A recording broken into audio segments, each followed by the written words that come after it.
कि शायद text book जो है वो केवल एसएससी के एग्जाम को इंक्लूड करता है, बल्कि ऐसा नहीं है। इसके अंदर वेरियस एग्जाम्स इंक्लूडेड है जो मैंने आपको ऑलरेडी बता रखा है। हेलो एवरीवन, देखिए वीडियो बहुत ही शॉर्ट एंड क्रिस्प रहने वाली है, तो आई होप यार आप इस वीडियो को पूरा देखेंगे। दरअसल जब भी हम किसी एग्जाम के लिए प्रिपेयर करते हैं तो हमारे दिमाग में रहता है कि क्या इसका एग्जाम पैटर्न रहता है, क्या प्रीवियस ईयर्स में क्वेश्चंस पूछे गए हैं एंड किन टाइप के क्वेश्चंस या किन टाइप के टॉपिक्स का वेटेज बाकी टॉपिक्स से ज्यादा होता है। ठीक है, तो इसी के लिए हम मॉक टेस्ट को देते हैं।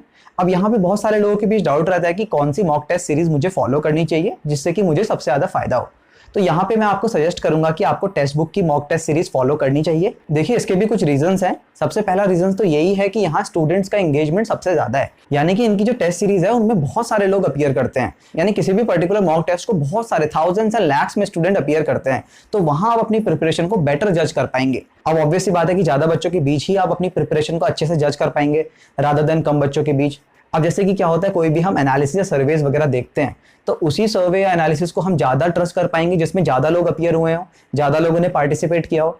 ठीक है, कम वाले में हम उतने श्योर नहीं होते कि यही ट्रेंड रहने वाला है या यही इसका एनालिसिस रहने वाला है। तो सेम चीज यहाँ पे भी है। अगर ज्यादा बच्चे अपीयर कर रहे हैं किसी मॉक टेस्ट में तो उसके रिजल्ट्स भी बेटर होंगे। यानी कि सपोज आप इनकी मॉक टेस्ट सीरीज फॉलो करते हैं एंड यहाँ पे आपका परसेंटाइल स्कोर 90-92 आ रहा है, तो एग्जाम में क्या होगा, इसी के आसपास आपका परसेंटाइल स्कोर रहेगा। काफी हद तक ऐसा ही रहने वाला है। तो इसमें आप ज्यादा अच्छे से जज कर पाएंगे कि मैं कहां स्टैंड कर रहा हूं, अभी मेरी प्रिपरेशन कैसी जा रही है। तो ये सबसे इंपॉर्टेंट रीजन है कि आपको टेक्स्ट बुक की टेस्ट सीरीज को फॉलो करना चाहिए। इसके बाद सेकंड इंपॉर्टेंट रीजन है वैल्यू फॉर मनी। तो यहां मैं आपसे कहूंगा this is absolutely value for money. यहाँ पे आप एक सिंगल पास से 480 से ज्यादा गवर्नमेंट एग्जाम्स के लिए एक्सेस कर सकते हैं। इन सभी एग्जाम्स के अंदर SSC, bank, railways, defence, UPSC, teaching, police, state government exams और कई सारे और एग्जाम्स शामिल हैं।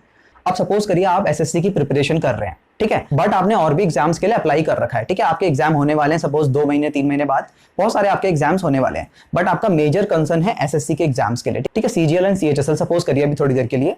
तो आप क्या होगा, आप सोचेंगे कि यार मुझे एग्जाम देना है, बाकी यूपीएससी का भी एक एग्जाम देना है, अभी मुझे रेलवेज का भी एग्जाम देना है।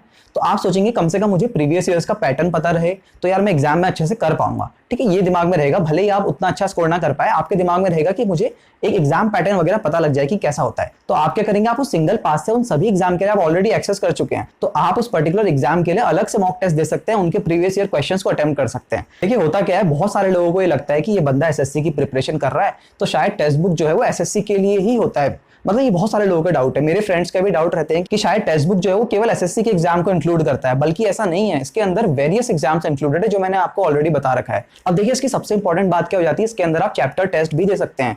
यानी कि सपोज करिए आप किसी पर्टिकुलर सब्जेक्ट में वीक है, आप क्या कहते हैं ज्योग्राफी में वीक है, तो आप ज्योग्राफी चैप्टर में जाके उनके ज्यादा से ज्यादा क्वेश्चंस को अटेम्प्ट कर सकते हैं जो कि मॉक टेस्ट के फॉर्म में ही होंगे अगेन। इसी तरीके से मैथ्स के क्वेश्चन दे सकते हैं, उसके अंदर किसी पर्टिकुलर टॉपिक के क्वेश्चन दे सकते हैं, वो कैप के अलग से क्वेश्चन दे सकते हैं। ठीक है, इसके अलावा सेक्शनल टेस्ट दे सकते हैं कि पूरा का पूरा जीएस का पोर्शन आप एक बार अटेम्प्ट कर सकते हैं। ठीक है, फॉर एग्जांपल अगर मैं एसएससी की ही बात कर लूं तो उस तरीके से आप किसी भी एग्जाम के लिए प्रिपेयर कर सकते हैं। इसके अलावा प्रीवियस ईयर पेपर्स भी आप मॉक टेस्ट के फॉर्म में दे सकते हैं, तो ये काफी ज्यादा बेनिफिशियल रहने वाला है आपके लिए। अब ये सब आप एक्सेस कर सकते हैं एक सिंगल ईयरली पास से जो कि 399 रुपीज का है, बट इस वक्त होली ऑफर में आप इसको 12 मंथ्स के बजाय 18 मंथ्स की वैलिडिटी के साथ परचेज कर सकते हैं। इसके अलावा अगर आप मेरा कूपन कोड EDI यूज करेंगे तो आपको इसमें 10% डिस्काउंट और मिल जाएगा, यानी कि 399 के बजाय 360 रुपीज में आप इसको एक्सेस कर सकते हैं। तो 360 रुपीज में 18 मंथ्स के लिए वैलिड रहेगा। बट ये ध्यान रखिएगा कि ये ऑफर 20 मार्च रात 12 बजे तक के लिए ही वैलिड है। बट अगर आप 20 तारीख के बाद परचेस करेंगे तो आपको एक्स्ट्रा वैलिडिटी फ्री नहीं मिलेगी। हाँ, जरूर कूपन कोड EDI यूज करके आप 10% डिस्काउंट तब भी ले सकते हैं। तो ये कंप्लीटली वैल्यू फॉर मनी है, आप इसको डेफिनेटली परचेस कीजिएगा। इसके अलावा सीजीएल 2019 के लिए प्रीलिम्स के लिए तो मैंने केवल और केवल टेक्स्ट बुक को ही फॉलो किया था, जबकि मेंस के लिए मैंने सोचा कि शायद मुझे एक और टेस्ट सीरीज फॉलो कर लेनी चाहिए। बट जो मैंने टेस्ट सीरीज फॉलो करी वो इनफैक्ट, केवल मेंस की बात कर रहा हूं, वो इनफैक्ट इनके ईयरली पास से भी महंगा था। ठीक है, तो यार ये काफी ज्यादा वैल्यू फॉर मनी है, इसको आपको डेफिनेटली परचेस करना चाहिए।